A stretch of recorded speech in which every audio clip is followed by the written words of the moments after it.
तो भारत में यौन शिक्षा की आवश्यकता है या नहीं, आज इस पर डिस्कशन करेंगे। वैसे तो राष्ट्रीय विधि आयोग ने सरकार को जो अपनी रिपोर्ट भेजी है, उसमें विधि आयोग ने ये कहा है कि भाई उम्र के मुताबिक यौन शिक्षा बच्चों को देना बेहद ज़रूरी है, ताकि वो आने वाले समय में, यानी कि जैसे जैसे उम्र में परिवर्तन होता है, चाहे वो महिला हो चाहे वो पुरुष हो, सबके शरीर में बहुत से ऐसे बदलाव आते हैं। तो इन सारी चीज़ों की जानकारी देना आवश्यक है, ताकि जो इसके दुष्प्रभाव होते हैं उससे बचा जा सके। तो यौन शिक्षा को पाठ्यक्रमों में अनिवार्य रूप से लागू करने की सिफारिश राष्ट्रीय विधि आयोग ने सरकार से की है और अपनी रिपोर्ट भेजी है। पहले भी ये बात कई बार उठी कि हमारे देश में जो बच्चे हैं उनको यौन शिक्षा दी जाए या न दी जाए।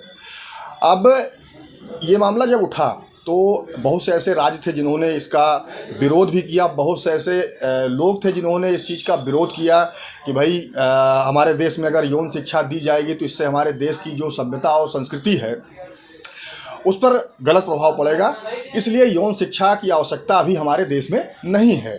लेकिन अब जो समय चल रहा है, इस समय चल रहा है, ऐसे समय में जो हमारे बच्चे हैं, यानी कि जो 6 क्लास से लेके 12 क्लास तक, यानी कि 6ठी से लेके जो 12वीं तक के बच्चे हैं, उनकी उम्र ऐसी है कि ये जो उम्र होती है ये बेहद ही नाजुक होती है। ऐसे में इन बच्चों को यौन शिक्षा प्रदान किया जाना आवश्यक है, ताकि जो कम उम्र में लोग, चाहे लड़का हो चाहे लड़की हो, एक दूसरे के संपर्क में आते हैं और शारीरिक संबंध भी बना लेते हैं। क्योंकि कम उम्र में शारीरिक संबंध बनाने के दुष्प्रभाव क्या हो सकते हैं, ये सारी चीज़ें उस जानकारी में नहीं होती हैं, जिस कारण से ये सारी गलतियां होती हैं। अब मान लीजिए कि कम उम्र में किसी लड़की ने शारीरिक संबंध बनाए और उससे कोई अनहोनी हो गई। मान लीजिए कि लड़की अगर प्रेग्नेंट हो जाती है, ऐसी स्थिति में प्रेगनेंसी के बाद बहुत सी ऐसी कॉम्प्लिकेशंस हैं जो शुरू हो जाते हैं, बहुत सी ऐसी दिक्कतें हैं जो लड़की के शरीर में होने लगती हैं। अब ऐसे में जो हमारे किशोर हैं, चाहे वो लड़की हो चाहे लड़का हो, प्रेगनेंसी को टर्मिनेट करने के लिए भी जो कॉन्ट्रासेप्टिव पिल्स होती है वो लेना शुरू कर देते हैं, ताकि वो प्रेगनेंसी टर्मिनेट हो जाए अपने आप।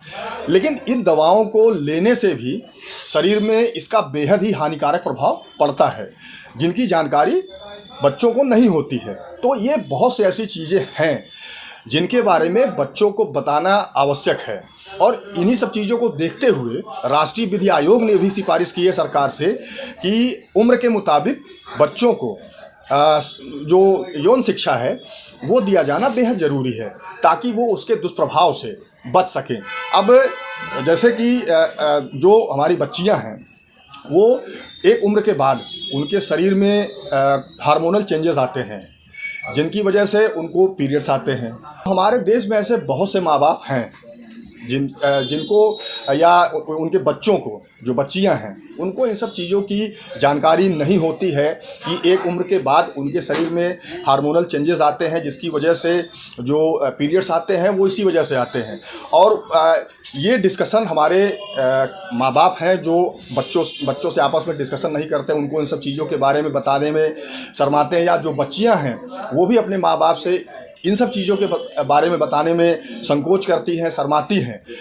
तो जो यौन शिक्षा है ये इन सब चीज़ों के लिए भी ज़रूरी है। आप सभी को मैं बता दूं कि जो ये महिलाओं के अंदर ये जो हर महीने जो पीरियड्स आते हैं, इसको लेकर ऑनरेबल सुप्रीम कोर्ट में एक पिटीशन भी पड़ी हुई है कि जो बच्चियां हैं वो पीरियड्स के दौरान जितने भी स्कूल हैं उसमें उनके लिए पूरी व्यवस्था कराई जाए। स्वच्छता से लेके अलग टॉयलेट होना चाहिए, जो सैनिटरी पैड्स होते हैं उनको मुफ्त में स्कूलों में दिया जाना चाहिए, और उसको डिस्पोजल के, यानी कि जो सैनिटरी पैड्स होते हैं उनको डिस्पोज करने के लिए भी अलग से व्यवस्था होनी चाहिए। डस्टबिन हर एक स्कूल में होना चाहिए, साफ़ सफाई होनी चाहिए, और इसके बारे में जो बच्चियाँ हैं उनको बताना भी चाहिए कि एक उम्र के बाद ये परिवर्तन उनके शरीर में आता है।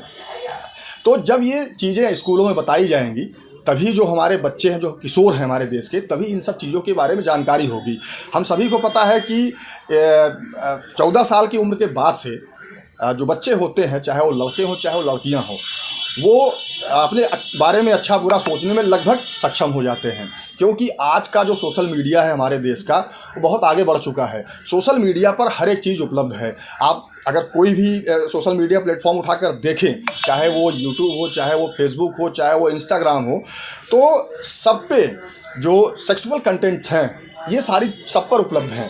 तो ये जो बच्चे हैं, ये जब उसको देखते हैं तो वो उसी हिसाब से अपने आप को ढालने की कोशिश करते हैं जो उसमें दिखाई जाती है, जो बताई जाती है।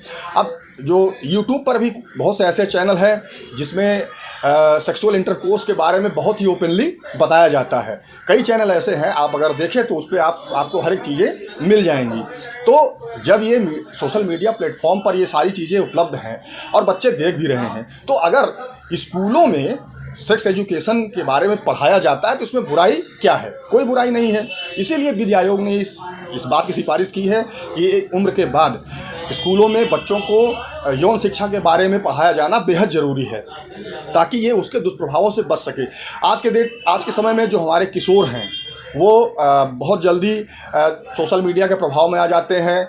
जो बॉलीवुड की जो पिक्चरें हैं, सीरियल्स हैं, उनको देख के उसके प्रभाव में आ जाते हैं और लड़के लड़कियां एक दूसरे के संपर्क में आ जाते हैं। संपर्क में आने के बाद दोनों लोगों में होता क्या है कि सहमति से फिर सेक्सुअल इंटरकोर्स भी हो जाते हैं, जिसकी वजह से कई दिक्कतें उत्पन्न हो जाती हैं। तो ये सब जो चीज़ें हैं, ये सब चीज़ें तभी कम होंगी या ख़त्म होंगी जब हम अपने बच्चों को, यानी कि जो बच्चे हैं उनको सेक्स एजुकेशन के बारे में स्कूलों में पढ़ाया जाएगा, बताया जाएगा। माँ बाप हैं, माँ बाप को भी चाहिए कि बच्चों से खुलकर हर एक चीज़ के बारे में डिस्कशन करें कि क्या अच्छा है क्या बुरा है। ये चीज़ें माँ बाप को भी घर पे बच्चों को बताना ज़रूरी है, तभी ये बच्चे समझेंगे कि जो वो करने जा रहे हैं वो उनके लिए सही है या गलत है। राष्ट्रीय विधि आयोग ने इसमें एक चीज़ और भी कही है, बाल यौन शोषण के बारे में भी एक जागरूकता अभियान चलाया जाना चाहिए और शारीरिक और मनोवैज्ञानिक जो बदलाव होते हैं बच्चों के शरीर में, उसके बारे में भी एक जागरूकता अभियान चलाना चाहिए, उनको बताना चाहिए। इन सारी चीज़ों को समझाना बेहद ज़रूरी है, तभी जो यौन अपराध हैं वो रुक सकते हैं। तो राष्ट्रीय विधि आयोग ने स्कूलों में बच्चों के लिए यौन शिक्षा को अनिवार्य करने की सिफारिश की है। आगे देखना है कि केंद्र सरकार इस पर क्या निर्णय लेती है।